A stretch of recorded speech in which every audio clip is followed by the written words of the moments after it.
জনগণকে অন্ধকারে রেখে একটি সংবিধান তৈরি করা হয়েছে, যে সংবিধানের মধ্য দিয়ে বাংলাদেশের মধ্যে একটি বিভাজনের রাজনীতি চালু করা হয়েছিল। জাতীয় নাগরিক কমিটির আহ্বায়ক নাসির উদ্দিন পাটোয়ারি বলেছেন, রাজনৈতিক দলগুলোর মধ্যে আদর্শিক বিভাজন চাই না, দেশের সবার উপরে জনগণ থাকবে, জিয়াবাদ মুজিববাদও আর চাই না। বুধবার রাজধানীর রূপায়ণ সেন্টারে এক আলোচনা সভায় একথা বলেন তিনি বলেন, এদেশে বিভাজনের রাজনীতি চলবে না, দেশের যে কোনো বিষয়ে জনগণ সিদ্ধান্ত নেবে।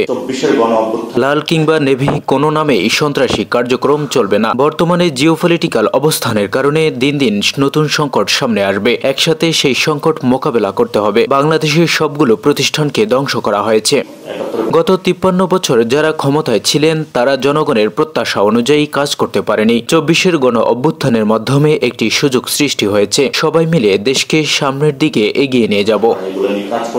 জিয়াবাদ বলুন, মুজিববাদ বলুন, আমরা কোনো বাদ বাংলাদেশে চাই না। আমরা বাংলাদেশ শুধু একটি বিষয় বসেছি, এটা হলো বাংলাদেশের জনগণ।